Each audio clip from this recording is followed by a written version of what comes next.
Dr. Noam Chomsky received his Ph.D. in linguistics from the University of Pennsylvania in 1955. In 1957, he published his seminal work in linguistic theory. Professor Chomsky joined the staff of MIT in 1955, and in 1976, he was given the very special honor of being appointed Institute Professor of Linguistics of MIT. During his most distinguished career, Professor Chomsky has received far too many honors and awards to be listed here, but I will mention just a few. He's given the John Locke Lectures at Oxford, the Bertrand Russell Memorial Lecture at Cambridge, the Nehru Memorial Lecture at New Delhi, Kent Lectures at Stanford University, the Lansdowne Lectures several years ago at the University of Victoria, and just very recently the Massey Lectures for CBC Radio. Dr. Chomsky has received honorary degrees from the University of London, Chicago, Swarthmore College, Delhi University, University of Massachusetts, University of Pennsylvania. Received many other awards, including recently the Kyoto Prize for Basic Sciences in Kyoto. Professor Chomsky is the author of many books and articles in linguistics, philosophy, intellectual history, and contemporary issues, the most recent of which is called Manufacturing Consent, co-authored with Edward Herman. Several years ago, Professor Chomsky was described in the New York Times Book Review as follows: judged in terms of power, range, novelty, and influence of his thought, Noam Chomsky is arguably the most important intellectual alive. And I particularly like this quote. From Ian Hacking, himself a prominent philosopher, describing an encounter between Chomsky and a group of philosophers. He said, "It's like watching a grandmaster play, blindfolded, 36 simultaneous chess matches against the local worthies." Professor Chomsky has written in many fields, but he's been particularly prolific in the field of American foreign policy. He was one of the first to undertake a principal criticism of American involvement in the Vietnam War. He is subsequently recognized as the most influential voice of opposition to the war within the American intellectual community. Professor Chomsky has continued to speak out and write about the abuses of political power, particularly by the United States and its allies. It shows us how we are deceived and how we deceive ourselves about our global responsibilities. He similarly exposes the hypocrisy of our intolerance of other people and other systems of government, and he demonstrates the extent of our misapprehensions about the true nature of our society. In regard to these issues and many more, Professor Chomsky simply points out that the emperor has no clothes. Chomsky shows us the truth with a clarity so stunning that it makes us wonder why we ourselves had not seen it before. Above all, Professor Chomsky is a man of compassion who detests human cruelty and abhors unnecessary human suffering. His conscience will not allow him to remain silent in regard to the role that all of us play in support of such cruelty and suffering. I believe that there is no more important spokesman for justice and human decency in the world today. It is the greatest of honors to have him with us here. I would like to ask you to join me in welcoming to Malaspina College Professor Noam Chomsky.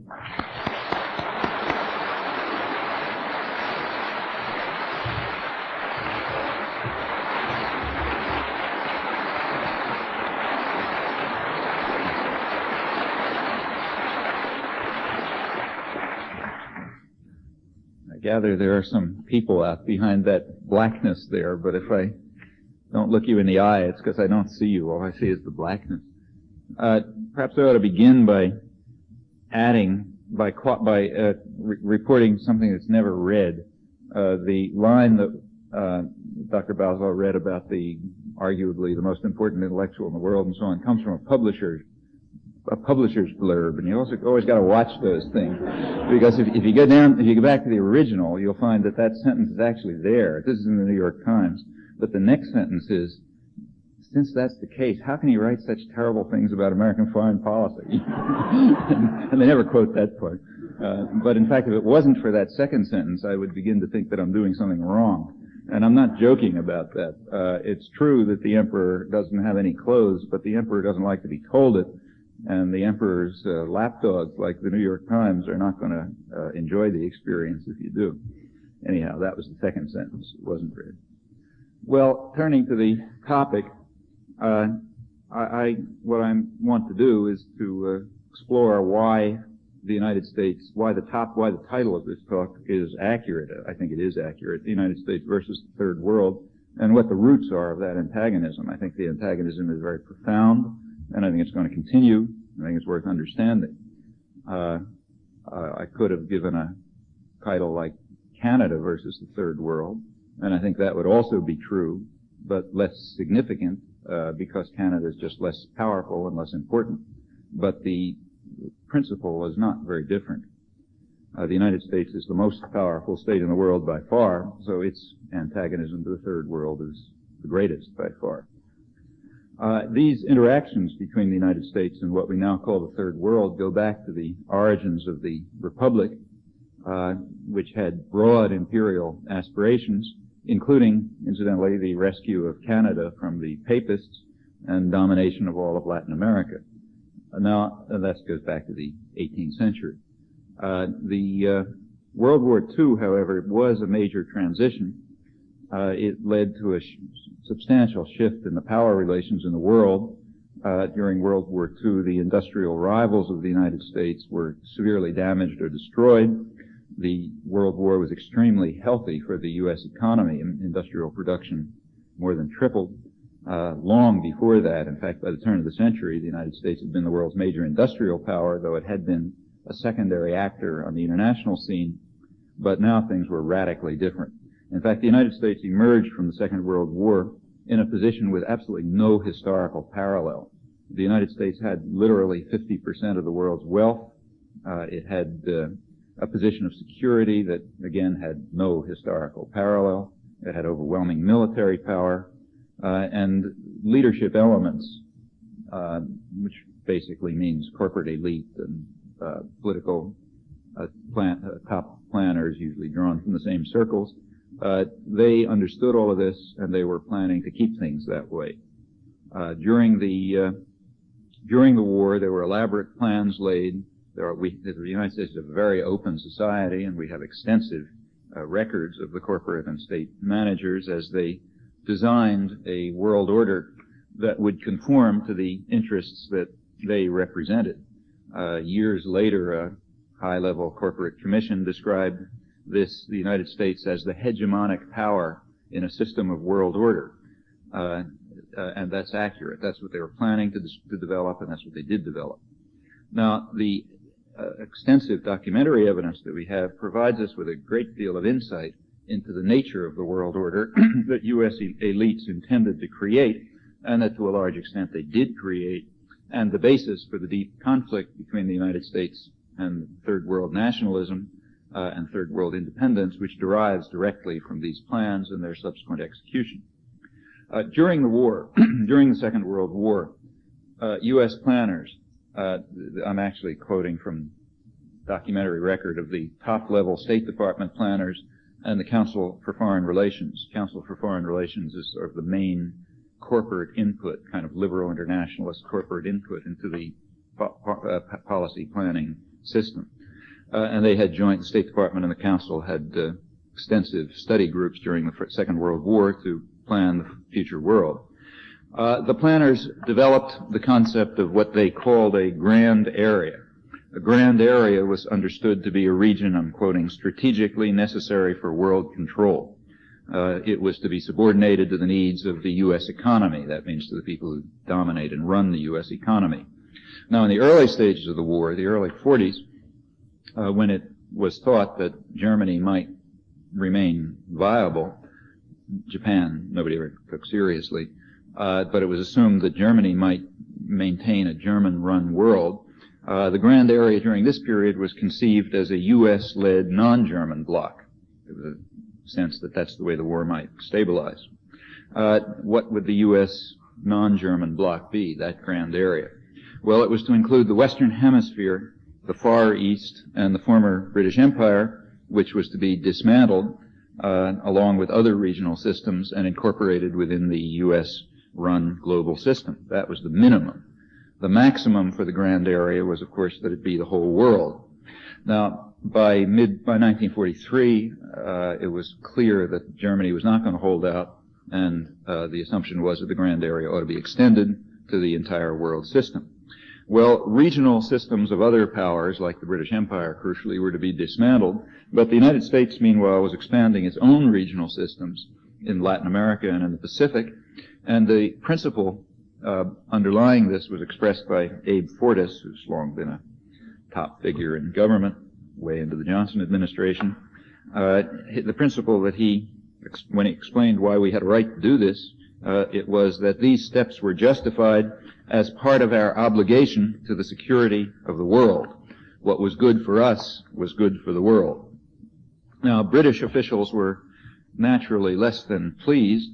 You go to the British colonial records, now declassified for that period, and you find that they were denouncing I'm quoting, the economic imperialism of American business interests, which is quite active under the cloak of a benevolent and avuncular internationalism and is attempting to elbow us out. The Minister of State at the Foreign Office, British Foreign Office, added that the United States believes, the Americans believe that the United States stands for something in the world, something of which the world has need, something which the world is going to like, something in the final analysis which the world is going to take, whether it likes it or not. Some U.S. planners adopted the guise of benevolence. Others were quite frank. What the world was going to take, like it or not, was a global system in which U.S. economic interests would flourish and that they would dominate. Now, of course, those very same interests had long dominated the domestic society. We need not go as far as Harvard chairman of the Harvard Government Department and longtime government advisor Samuel Huntington, who holds that the government had been run with the cooperation of a relatively small number of Wall Street lawyers and bankers, but nevertheless the vulgar Marxist terminology, which is rather typical in right-wing circles, conceals a kernel of truth. Huntington, incidentally, made this point about how the government had been run with the cooperation of a relatively small number of Wall Street lawyers and bankers during a period when he thought that this properly functioning system was being threatened. It was being threatened by what was called the excess of democracy of the 1960s, when popular elements tried to enter the political arena, causing what was called a crisis of democracy that had to be overcome to restore that good old system when there was no threat to democracy. Well, as it became clear that Germany would be defeated, the grand area concept was extended to include the whole Eurasian landmass insofar as possible, and general plans were developed which were going to apply to particular regions it was done, in fact, with much consistency. Let's take a look at how the plans worked out. First of all, with regard to the Soviet Union. Well, the question was, could the Soviet Union be assimilated into the grand area? Could it be incorporated within the U.S.-run global system? And on this question, there was a difference of opinion. The Doves were satisfied with a system called one form of containment, in which the Soviet Union would control roughly, essentially, the areas that were conquered by the Red Army during the Second World War, and the rest of the world would be run by the United States. The Hawks had much broader aspirations. These were expressed crucially in a major Cold War document, National Security Council NSC 68. The National Security Council is the top-level planning board, and it produces regular memoranda which are numbered. This is 68, which is the main one. April 1950, right before the Korean War. That was written by Dean Acheson, who was the liberal Secretary of State under the Truman administration, and mainly by his sidekick, Paul Mitzi. NSC 68 interpreted containment, I'm quoting it, as involving a rollback strategy. It was intended to foster the seeds of destruction within the Soviet system with the objective to negotiate a settlement with the Soviet Union or a successor state or states. So in effect, what the Hawks wanted to do was break the Soviet Union up and incorporate its parts into the grand area. The Doves were satisfied with something less, namely, we take the whole world outside of where the Red Army happens to be sitting. U.S. policy towards the Soviet Union has fluctuated between these two positions over the years. Doing a lot of talking in the last 3 days, of course. Well, as I say, U.S. policy toward the Soviet Union has been fluctuating up and back between the dove and the hawk position ever since that time. These fluctuations reflect really two factors. One of them is the need to use power to control the very far-flung domains that are dominated by the United States, and partly this, and when you have to do that, when it's necessary to intervene somewhere in the world, we tend to move towards a more confrontational position with the Soviet Union for two reasons. One, in order to deter their interference with our intervention, and secondly, to terrify the domestic population into supporting the intervention. Interventions are typically supported by the pretense that it's defense against the Soviet Union, and therefore you move towards confrontation when you're going to intervene. It's natural. The second factor is the need to provide a subsidy to advanced industry within the United States. The public has to be willing to pay the costs when the government subsidizes advanced industry. And the way it's done in the United States since around 1950 is to say the Russians are coming, we need a big military system, military budget goes up, public is willing to pay for it because they're scared, then the money goes to advanced industry. That's a system of public subsidy and private profit, which is given the name free enterprise in the ideological literature. And when it's necessary to reinvigorate the economy by forcing the public to pay the costs for industrial development, the Russians are coming. That's kind of like a reflex. This latter problem, incidentally, was noted in NSC 68 in the same document. The document estimated it was trying to argue that the Russians are taking over the world, so we have to have a huge increase in the military budget. And in fact, the military budget was virtually quadrupled after that. The pretext was the Korean War, but this was, remember, before the Korean War. The document estimated the economic power of the Soviet bloc at as approximately the same as Western Europe, and about 1/4 that of the United States. And its military expenditures were estimated at about half those of the United States. Actually, these figures were faked in order to increase make the Soviet threat look bigger, but even when they faked the figures, it was turning out that the Soviet Union was spending about half as much as the United States alone, forget Western Europe. But it nevertheless called for a vast increase in military spending in the United States. It turned out to be a virtually quadrupling. And the reason was that if there wasn't a huge increase in military expenditures in the United States, the West, I'm quoting, the West would face a decline in economic activity of serious proportions. It needed the stimulus of government spending, and the military budget is the way to give that stimulus. Well, throughout this period, from then till today, policies of this sort have been instrumental in the growth of high technology industry, and they've served as the mechanism of state industrial management. This is true once again in the early Reagan years. Huge increase in the state subsidy, meaning the public subsidy to high technology industry through the military system, with the accompanying inflammatory rhetoric about the evil empire that's the focus of all evil in our time, and so on and so forth. Now that posture has quite predictably been modified by the mid-'80s. It was predictable and predicted, and the reason was that it became necessary to face the costs of the military Keynesian policies of the 1980s, including the huge budget and trade deficits, when that happened, suddenly the Russians aren't so scary anymore. That's the way it's been going since 1950. The authors of NSC 68, and let me stress again, that's the fundamental document for laying out future Cold War history. Everyone agrees to that. The authors of 1968 recognized that it was this is an internal secret document, but it was going to be read by other government bureaucrats. And they realized it was going to be kind of hard to convince people that if the Russians are spending only half as much as we are on military aid, and if their economy is on military development, and their economy is just about as big as that of Western Europe and 1/4 that of ours, then that's not a very impressive threat. How are you going to frighten top leadership into believing that the Russians are conquering the world with numbers like that? And they tried to deal with it.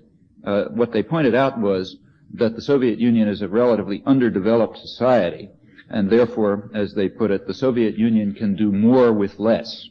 That is, their weakness is their strength. And an enemy that is willing to use even the weapon of weakness to overcome us is really dangerous. You've got to watch it.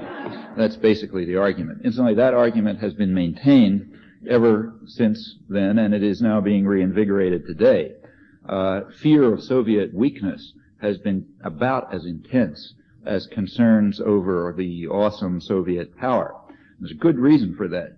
The strategic analyst has a conclusion that he has to establish. The strategic analysis is not like science. I mean, in science, you sort of look at the facts, and at least in principle, and you try to see some reasonable conclusion from them. In strategic analysis, as in most of the social political sciences, the ideological subjects, you start with a conclusion, and then you try to rearrange the facts so that it somehow yields that conclusion. The task of the responsible strategic analyst is to establish the conclusion that the United States is facing a threat to its existence. So therefore you have to keep up your guard. And incidentally, to guarantee that the Pentagon will continue to subsidize to play its crucial domestic role of subsidizing advanced industry and its crucial international role of ensuring that there aren't any threats to the U.S. imperial system. Well, sometimes it's difficult to conjure up bomber gaps and missile gaps and windows of vulnerability and threats to our survival from superpowers such as Grenada and so on. And when that happens, you have to turn to other means to get the same result. And one of those other means is the idea that the Soviet world can do more with less. Their weakness is their strength, so therefore we're really in danger. If you think that this is a caricature, I urge you to pay close attention to what's going on right now. This problem is arising in late 1988. The reason it's arising is that strategic analysts have a hard problem. They have to detect a threat to our survival in Gorbachev's unilateral arms reduction initiatives. And if you think that it's not all that hard, I mean, if you read the editorials and op-eds almost every day in the New York Times and the Wall Street Journal describe how it's being done. Here's one of my favorites. There's from the press. There was a U.S. Air Force intelligence conference on Soviet affairs in Washington a few weeks ago. And commenting on the conference in the Christian Science Monitor, a strategic analyst, William Kennedy, who's a professor at the U.S. Army War College, he warned of a terrible discovery that was made at that conference and afterwards, which revealed that the intelligence estimates of the last 35 years have been very far from the mark and have severely underestimated the Soviet threat. Here's the way it works. I'll give you quotes so you get the nature of the argument. U.S. intelligence had believed all along for the last 35 years that the Soviet Union had the most elaborate, best organized, and equipped civil defense system on Earth. So elaborate that it might provide the Soviet Union with a major, perhaps decisive, advantage in a nuclear conflict. The idea is that they've got this fantastic civil defense system, so if they want to destroy us, all they have to do is put the whole population 100 miles underground and then destroy us, and then the people come out and everything's fine. That was the line for the last 35 years. However, the Armenia earthquake showed that that assessment was wrong. It revealed, I'm quoting, it revealed inefficiency on so vast a scale that any U.S. state governor or federal official who presided over such chaos would have been lucky to escape lynching by now. That's apparently a great surprise to U.S. intelligence, although trivially obvious to anyone who had a minimal familiarity with the Soviet Union. This discovery, Professor Kennedy continues, is staggering in its implications. And he describes a paper that was given at this intelligence conference, which was 6 weeks before the earthquake, and it had warned that internal Soviet mismanagement and re-emergent nationalism may be a greater threat to world peace than the threat of calculated Soviet aggression as it has been portrayed for the past 40 years. The danger is that a Soviet leadership that saw carefully laid plans going awry and the fires of nationalism spreading throughout the realm could panic into a desperate international venture. That's sometimes called the wounded bear theory. Now, the Armenia earthquake confirmed our worst fears. The Soviet Union has no civil defense capacity at all, hence no capacity for a first strike with relative impunity, as intelligence had been warning us for years. Now we're in real danger. The wounded bear may strike. And surely at this moment of grave national crisis, we should not succumb to absurd ideas about weakening our defensive capacities. That's just a contemporary variant of the weakness is their strength argument. Well, that's the Soviet Union. In order to, I should make it clear that the scope of this thinking about what's called military Keynesianism, using the military system to stimulate the economy, the scope of that was much broader. It was not just domestic. By the late 1940s, it was pretty obvious that the U.S. aid programs, the Marshall Plan and so on, were failing. They did not have the intended effect, and Congress was unwilling to provide more funds for the reconstruction of Europe, which was needed for U.S. corporations because they needed markets for their export production and they needed investment opportunities and so on. That led Acheson and Nitze and others, the top planners, it led them to replace international Keynesian stimulation of the world economy through aid with international military Keynesian stimulation of the world economy. The idea is that by military spending in the United States, we can stimulate the international economy. And in fact, that's essentially what was done. The business community understood this very well. By 1952, you can read, for example, in the magazine of Wall Street, that it is obvious that foreign economies, as well as our own, are now mainly dependent on the scope of continued arms spending in the country. And military spending, in fact, is what got the world going again after the Second World War and the destruction of the Second World War. Well, that was the domestic scene. What about the international scene? First part of post-war history was that it was necessary throughout the world to destroy the anti-fascist and anti-Nazi resistance and to restore traditional elites to power. The reason for that is that the anti-fascist resistance had various radical democratic ideas and were not going to accept business and elite dominance, and therefore they would not be, you couldn't assimilate them into this global order that the United States was trying to construct. The fascist collaborators, on the other hand, and the traditional elites were quite amenable to this system. They had to be restored to power.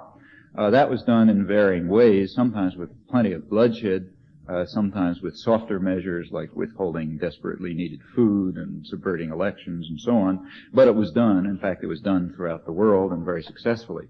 If there were something like a history, an honest history of the post-war world, the first chapter would be devoted to this topic. Now, the grand area was supposed to have a definite structure. The industrial countries were to be reconstituted with the traditional order restored to serve their role as markets for U.S. manufactured exports and opportunities for investments and so on. They were to be under the control, under the guidance of what were called their natural leaders, namely Germany and Japan, which had shown their prowess during the Second World War. But now, of course, inside the U.S.-dominated global system. Moves that had been made by the military occupation in Germany and Japan towards democratization aroused a lot of concern among Washington liberals and the business community, and they were reversed by the late 1940s. Firm steps were taken to weaken the labor movement, to ensure the dominance of the traditional business sectors, including the Nazi and fascist collaborators, all linked to U.S. corporations. Britain later was to undergo a similar process. It's right in the middle of it now. And the same is true of the United States itself. Well, that's the industrial powers. Now, it was understood that the industrial powers required a hinterland. They needed raw materials and markets. That's the third world. Going through it, Southeast Asia was, I'm quoting now from secret documents, now declassified, Southeast Asia was to fulfill its major function as a source of raw materials and a market for Japan and Western Europe. That's George Kennan's State Department planning staff in 1949. Now, that reasoning led directly to U.S. intervention in Indochina. At first, it was in support of French colonialism, and later alone. It was feared that an independent Vietnam it was feared, in fact, that ultimately, if that happened, Japan might itself accommodate to this bloc of independent states, creating a system from which the United States would be excluded. The Pacific War had in fact been fought to prevent such an outcome, so it was taken quite seriously. To overcome the threat that was posed by Vietnamese nationalism, it was necessary, if you have a virus, what you have to do is destroy the virus and inoculate the region. That makes sense. prevent the disease from spreading. The disease, remember, being successful independent development geared to domestic needs instead of the broader needs of exploitation by the industrial powers. And that result was in fact achieved. Indochina was successfully destroyed, and it may not recover for many years or even centuries, so that destroyed the virus. And meanwhile, the United States supported brutal and murderous military dictatorships in the surrounding region. Success of several coups in Thailand, military coup in the Philippines and South Korea, and crucially, a brutal military coup in Indonesia.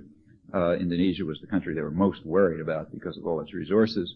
The military coup in Indonesia in 1965 had the added advantage that it wiped out the mass-based political party, and the only mass-based political party in Indonesia, placed the country under the military rule that it still retains, and incidentally wiped out approximately 700,000 people within 4 months, most of them landless peasants. This was welcomed in the West, I should say. You look back, you find out everyone was delighted with it, supported by the United States, possibly instigated by the United States, but certainly supported by it. U.S. business welcomed, I'm now quoting the business press, it welcomed the new moderate leader Suharto, with whom you could easily do business, that is after he'd washed the blood off his hands. He was this spectacular mass murderer and torturer, which is what he is. He was at heart benign, the London Economist tells us, referring perhaps to his attitude towards corporations, which is not in doubt.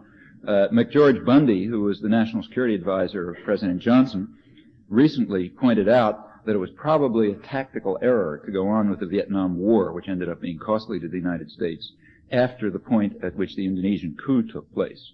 Because once the Indonesian coup took place, the region was successfully inoculated, and the virus wasn't all that dangerous anymore. And that's a proper understanding. And the United States and other countries, including Canada, have continued to support Indonesia, no matter what brutality and violence it undertakes, whether domestically or more recently in the last decade, in the attack on Timor, which, relative to the population, is the worst slaughter after the Holocaust. Actively supported by the United States and Canada, as it's supported by Canada until today. Canada is one of the major investors and aid donors to Indonesia, and that's what keeps the slaughter going and the repression going. The point is to make money, not to stop genocide. It's a fundamental principle of world affairs, should be well known here. Well, that was Southeast Asia. In Latin America, similar principles were applied with fair success. This region, too, was to fulfill its function as a source of raw materials and markets, now mostly for the United States. And while the United States has not succeeded in establishing totally the kind of stability that's conducive to U.S. elite interests, it's largely been successful. The threat of independent nationalism has been pretty largely aborted in Latin America, particularly in the Central American region where U.S. power is overwhelming. Central America has suffered a devastating, probably lethal blow just in the last decade from which it'll possibly never recover. Africa was to be exploited also for the reconstruction of Europe. Again, quoting George Kennan in Secret Documents, Africa was to be exploited, that's the word that's used. And Kennan added that the task of exploiting Africa could provide a needed psychological lift for the European powers. History might have suggested a different project. Perhaps Africa could have gotten a psychological lift by exploiting Europe for its reconstruction. You can kind of imagine a historical argument to justify that, but naturally that was unthinkable. And it's striking that the actual proposals have received very little notice. Scholars read them and notice them and repeat them. That's a sign of our own cultural backwardness. In the discussion of African policy particularly, but the Third World more generally, you can't dismiss the element of racism. Dean Acheson, recall the Liberal Secretary of State under the Truman administration and a liberal hero, in 1971, Dean Acheson warned the Prime Minister of the racist government of Rhodesia, I'm quoting him, to beware of the American public who decide that the only correct decision on any issue must be one which favors the colored point of view.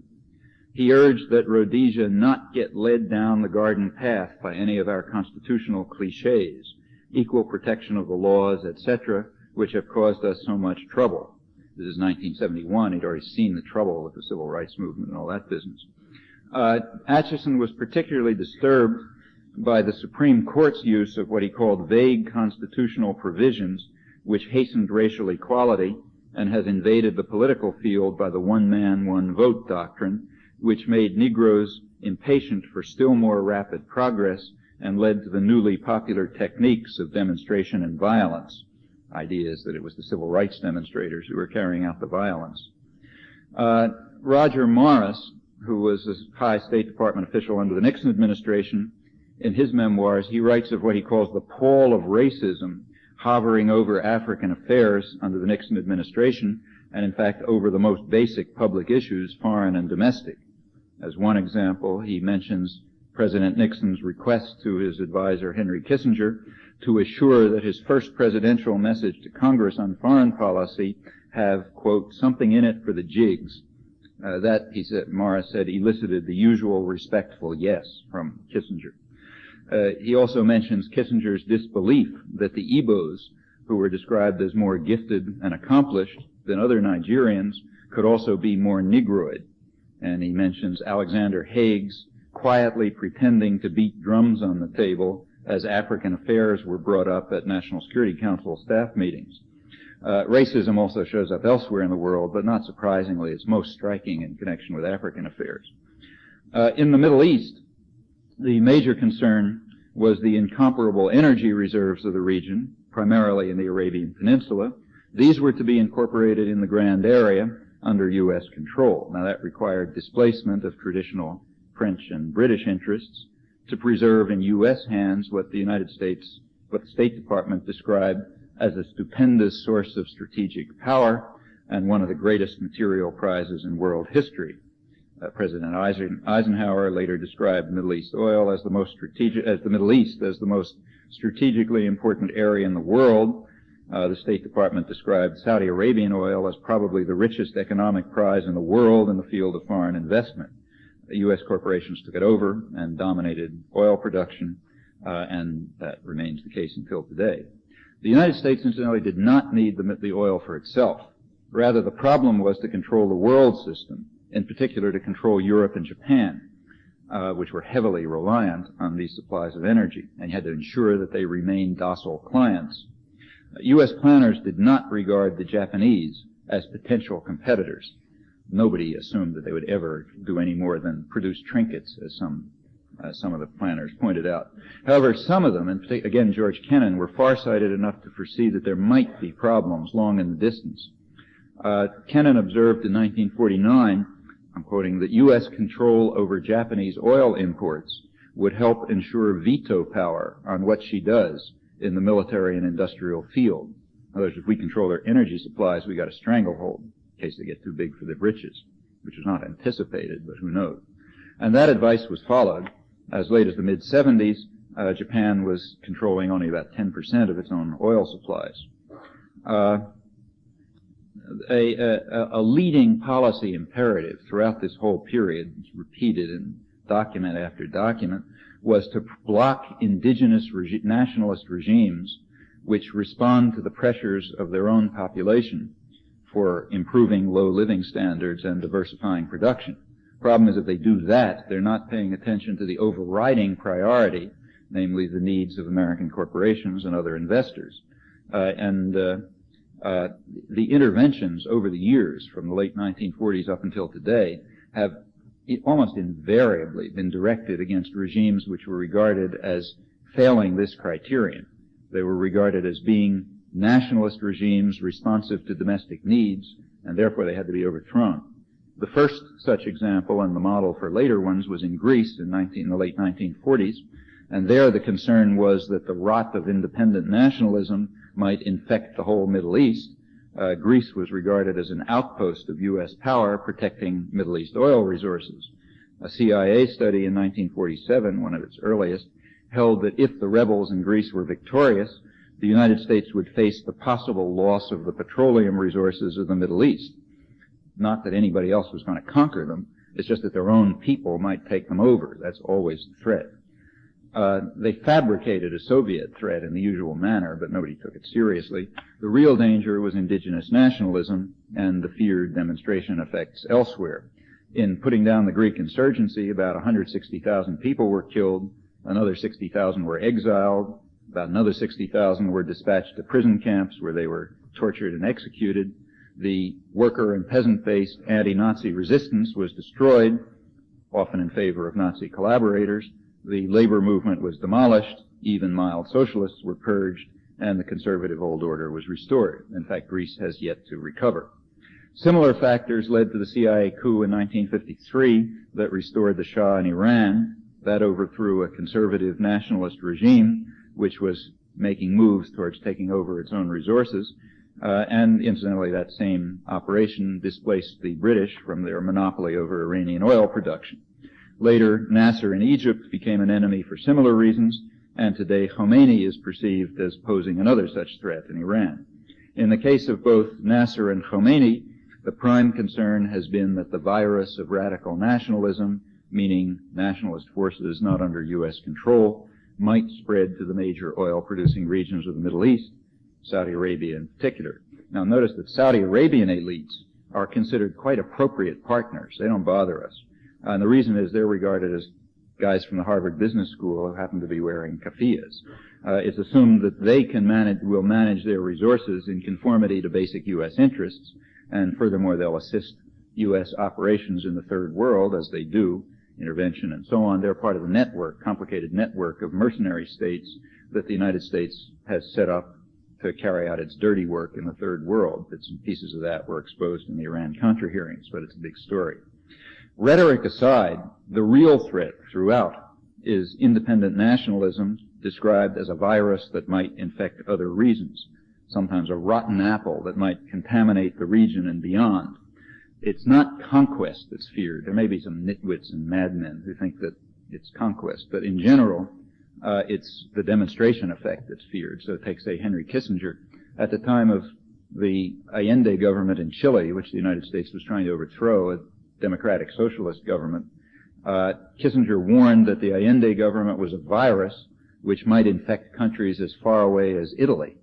Now, Kissinger didn't think that Chile was going to conquer Italy, but what he thought was that a democratic socialist victory electoral victory in Chile would send the wrong message to Italian voters who might get the idea that they might try the same thing too, and therefore that virus had to be eliminated, had to be controlled.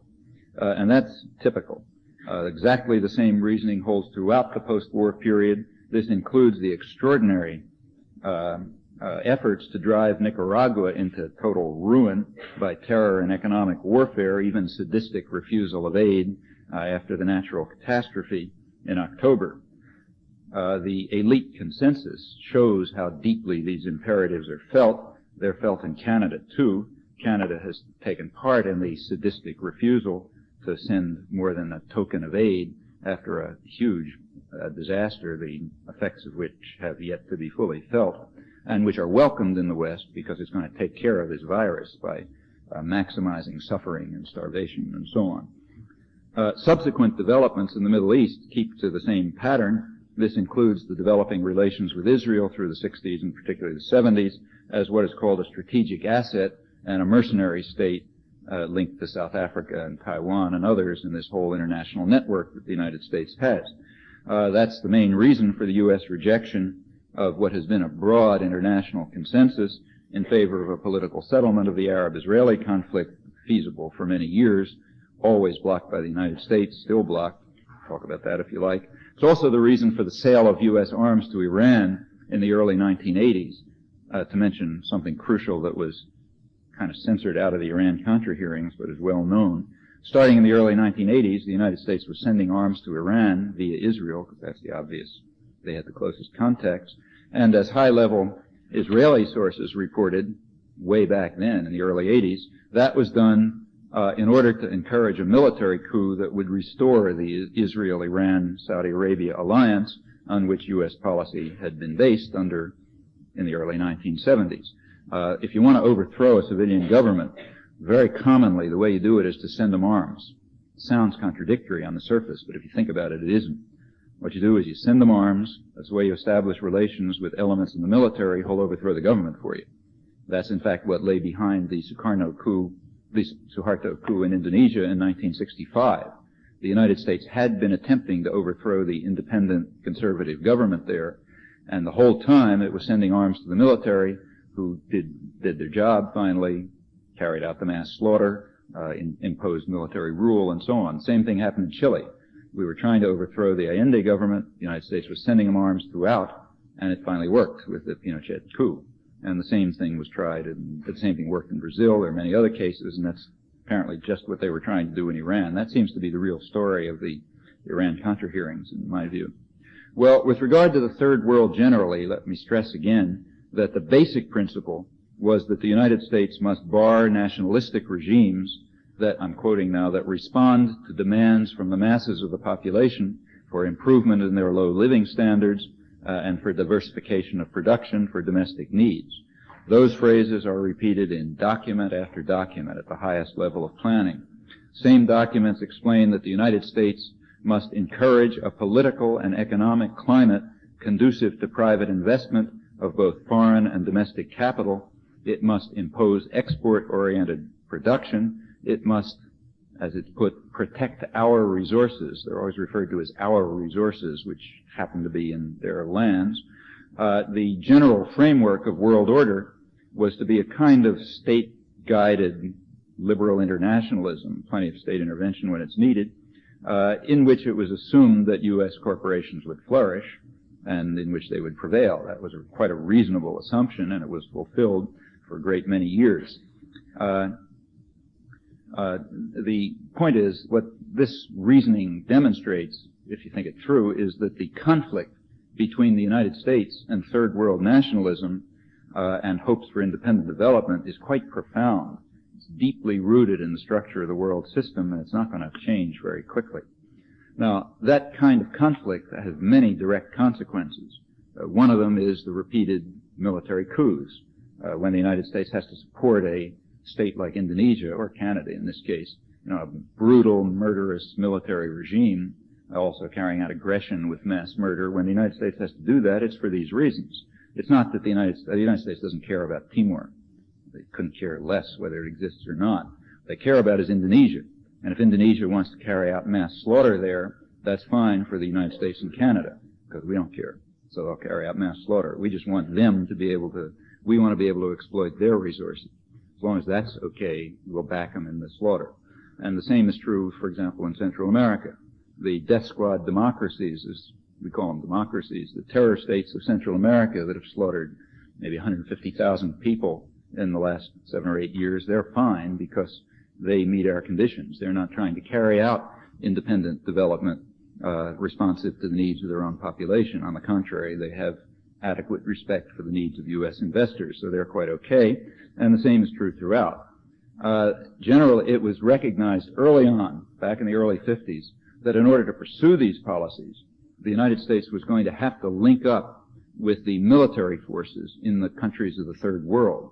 These are regularly described as the least anti-American of the political forces in the country. Oddly, other parts of the population don't like our policy of opposing nationalistic regimes which are responsive to domestic needs. The only group that's willing to go along with it, apart from the small business groups that are our, local affiliates, and they're not powerful enough to do much, the only group that's willing to go along is the military. So we got to establish relations with the military.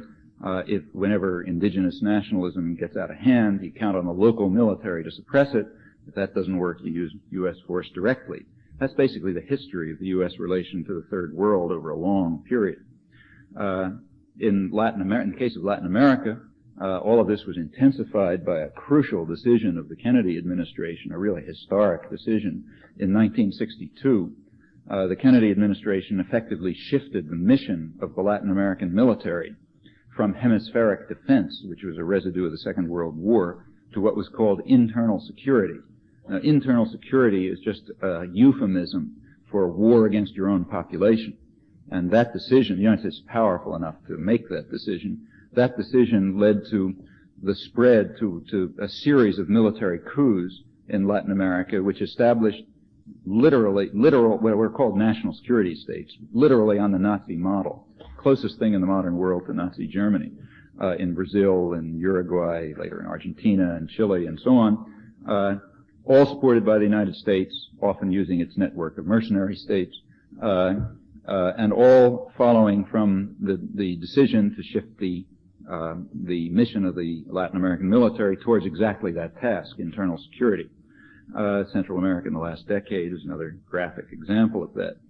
And it often works. I mean, it leads to vast bloodshed and destruction, but it works, and the reason it works is that in a conflict with a third world victim, a violent superpower that has only limited internal constraints and that has generally subservient allies cannot fail to achieve its major objectives, may not achieve all of them, but the major ones it can achieve. Well, despite all of this, the struggle in the third world for independent nationalism and development still goes on. It's an amazing fact, at least it continues to amaze me, but suffering people have the most extraordinary capacities for resistance to savagery and violence. I've seen some of it personally in villages and towns in Southeast Asia and Central America, recently in the West Bank, and it's always amazing. At least to me it's amazing. I can't understand it. It's also very moving and very inspiring. In fact, it's kind of awe-inspiring. Now, they rely very crucially on a very slim margin for survival that's provided by dissidence and turbulence within the imperial societies. And how large that margin is for us to determine. Thank you.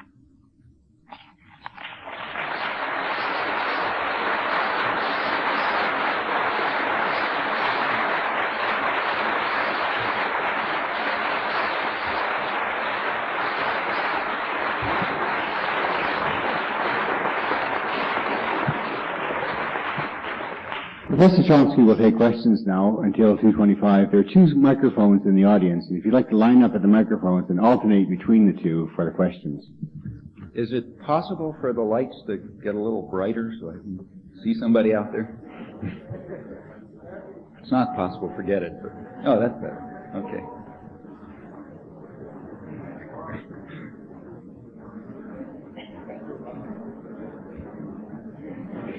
Just alternate mics. So. Good. Go ahead. Go. Oh, well, okay. You mentioned the superpower with limited internal constraints.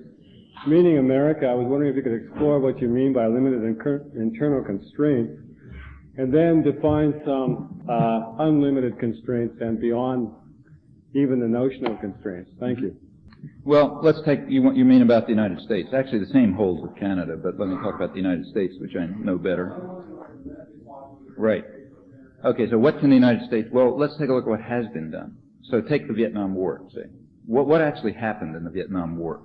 The United States intervened first to support France to reconquer the colony. When France couldn't do it, we intervened directly.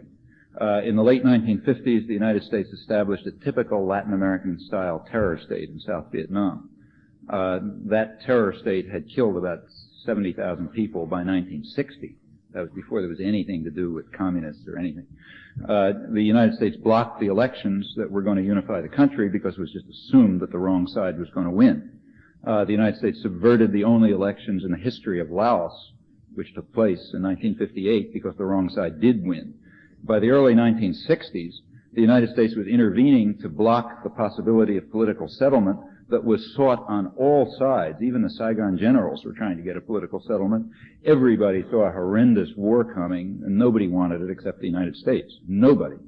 All of this is very well documented by now. Why didn't we want to accept it? Well, because it was going to lead to successful independent development. We were afraid, and that had to be stopped. That's the virus.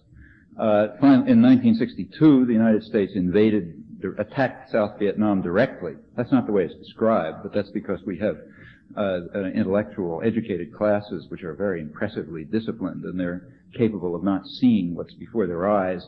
But if you look at what was before your eyes, in 1962, John F. Kennedy sent the American Air Force to bomb South Vietnam and to carry out large-scale defoliation as part of a program that was intended to drive several million people into concentration camps called strategic hamlets in which they would be, as we put it, protected from the guerrillas who we admitted they were willingly supporting.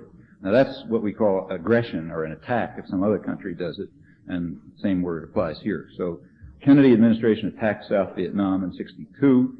That was later expanded to a full-scale invasion and aggression against South Vietnam under the Johnson administration with a huge expeditionary force, expanded the war to all of Indochina with consequences that you ought to know. Maybe 4 million or more people dead, approximately 250,000 victims still today from large-scale U.S. chemical warfare, something which nobody talks about when we raise the question of possible use of chemical weapons by Libya in the future, and the destruction of the country and so on and so forth. Really lethal blow. Well, why didn't the United States go on? But it wasn't a total victory. Indochina remains independent, battered and demoralized, but independent. How come the United States didn't go on to do the whole job? Why didn't they use nuclear weapons and just wipe the place out? Now, they would have. Nothing to stop. It wasn't, some moral feeling or anything.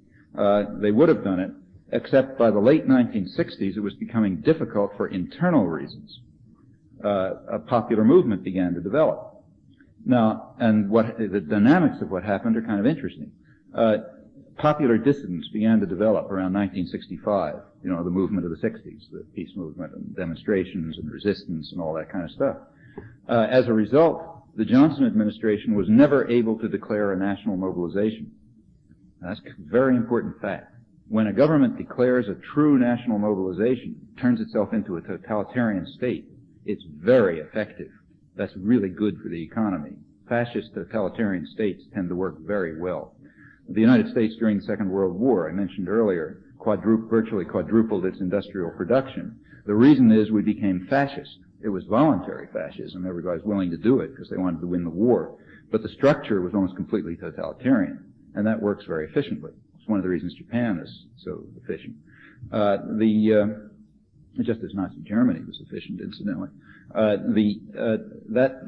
You couldn't do that in the 60s. The Johnson administration, the United States government, had to fight what they called a guns and butter war. They had to fight the war on deficit financing.